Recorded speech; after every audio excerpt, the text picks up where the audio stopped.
Si 2019 fut l'année charnière de l'émergence de la menace mobile, celle-ci s'est structurée en 2020.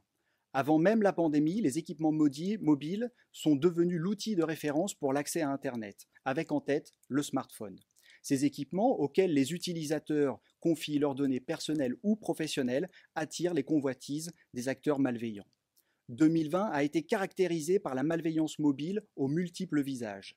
Si les cybercriminels et cyberdélinquants n'ont pas attendu la pandémie pour diffuser des rançongiciels ou des chevautroi bancaires, la Covid est devenue une thématique forte ayant une incidence significative sur l'utilisation de logiciels espions.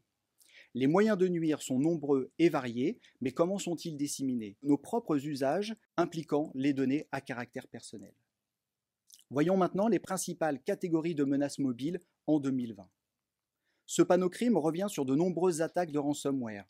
Les plateformes mobiles ne sont pas épargnées, mais celles-ci sont plutôt tournées vers des screen lockers, bloquant les appareils des utilisateurs et invitant à une rançon, celle-ci prenant souvent la forme d'une injonction des forces de l'ordre.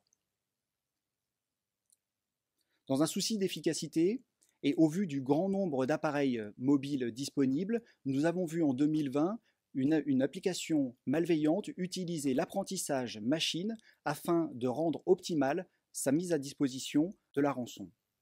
Ces ransomware et screen lockers ne sont pas les seules menaces que les groupes d'attaquants ont opérées en 2020.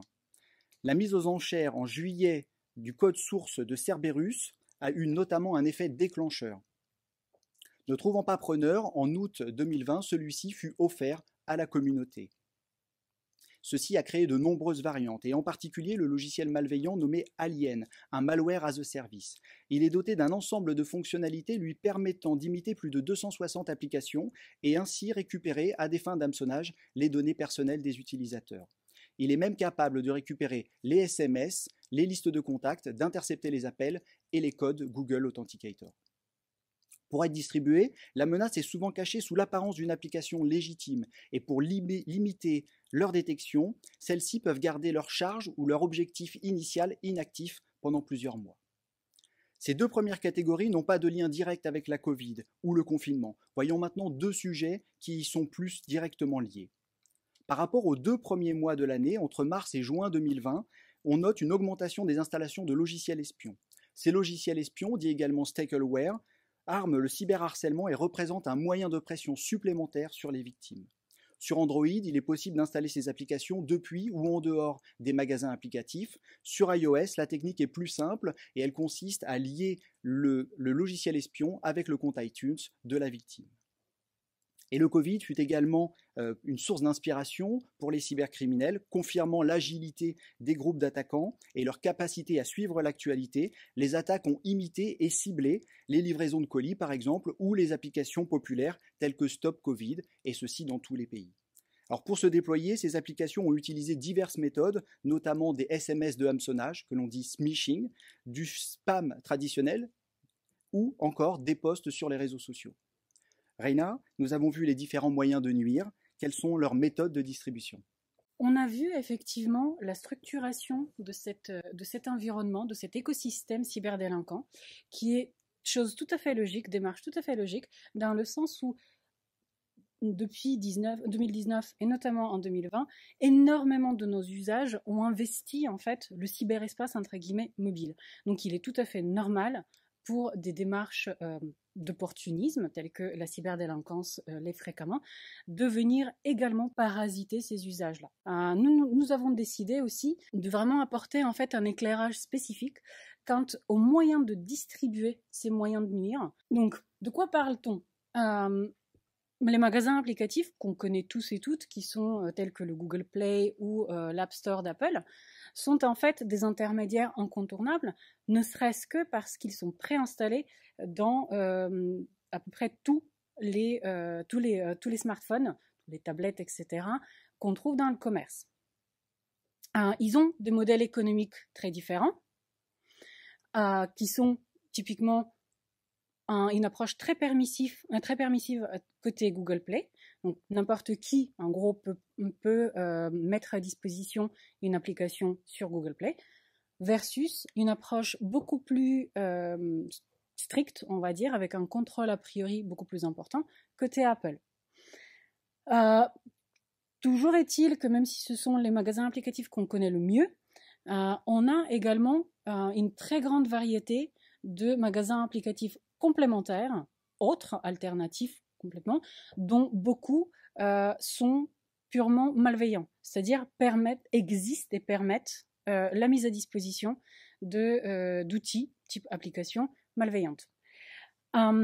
Aujourd'hui, on ne parlera que de Google Play et App Store, puisque ce sont les plus usités, et par l'angle distribution d'applications malveillantes ou en fait de composants malveillants embarqués dans des applications légitimes.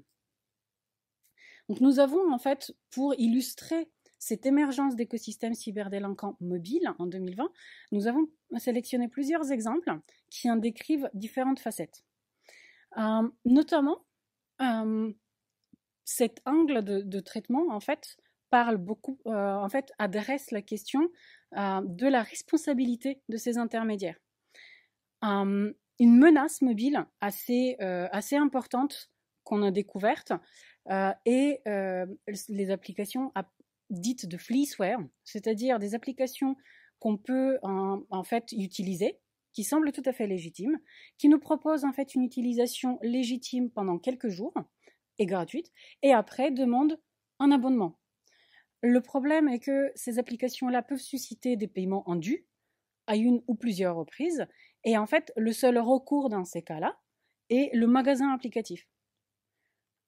Ce cas-là est très connu chez Android, où on a eu une purge, par exemple, en début 2020, d'applications, de 25 applications environ, avec une installation cumulative de 600 millions de fois. Mais on les retrouve également chez iOS. Plus largement, on retrouve aussi un malware très intéressant, de par ses capacités de déguisement, qui est le Joker, qui est également en fait un outil qui permet de faire de la fraude au paiement. Et on retrouve dans les histoires, on va dire, mobiles pénibles, on retrouve également Anubis, qui, en plus d'avoir des capacités de détournement, exfiltration de données, etc., permet également de désactiver la seule protection de l'intermédiaire Google Play, qui est le Google Play Protect. Côté Apple, on a vu l'émergence d'une mesure supplémentaire de sécurité qui s'appelle le processus de notarisation, mais ce process en fait a failli au moins à 2 reprises en 2020, en tout cas de ce qu'on connaît, ce qui en fait remet un peu en cause son efficacité et remet toujours et encore sur le devant de la scène la notion de responsabilité des intermédiaires. Un autre fléau qu'on voit également par le prisme cyberdélinquance ou cybercriminalité est la publicité extrêmement intrusive, autrement appelée adware. Donc en début 2020, Google a demandé en fait aux éditeurs d'applications de faire très attention aux publicités qu'ils embarquent dans leurs applications et a commencé notamment à purger à vue des applications qui embarquent en fait de la pub intrusive, intempestive et qui empêchent l'utilisation, on va dire, normale d'une application. Côté iOS cette fois, mais cela est toujours très très présent sur Android également, on a vu en fait une très forte prévalence de composants malveillants qui imitent le comportement d'un utilisateur qui est générateur de revenus publicitaires et qui le détourne. En fait, dans ce cas-là, on se retrouve typiquement dans le cas qui est illustré ici, on a affaire à 1200 applications iOS qui cumulent 300 millions d'installations. Et donc, tout ce modèle économique publicitaire s'en est retrouvé complètement détourné par ce biais-là. On retrouve bien sûr des clickers, donc d'autres composants qui se développent pour imiter ce comportement-là. Et enfin, on retombe sur nos pieds dans cette situation-là où on a en fait un problème central qui reste toujours le même, qui est les données à caractère personnel, qui se retrouvent en fait préemptées. Et notamment, cette étude était très intéressante car elle posait la question de quelle est la responsabilité toujours de ces intermédiaires que sont les magasins applicatifs pour la clarté de politiques de confidentialité ou autres des éditeurs d'applications. Donc oui, effectivement, la menace mobile a de multiples visages, même si les usages et les attaques vont évoluer. Il est très important de continuer à garder en tête que les données à caractère personnel continueront à être au centre de toutes les préoccupations. Et donc, il est également essentiel à continuer à poser la question de quelle responsabilité face à la cyberdélinquance de ces intermédiaires que sont les magasins applicatifs. Merci beaucoup.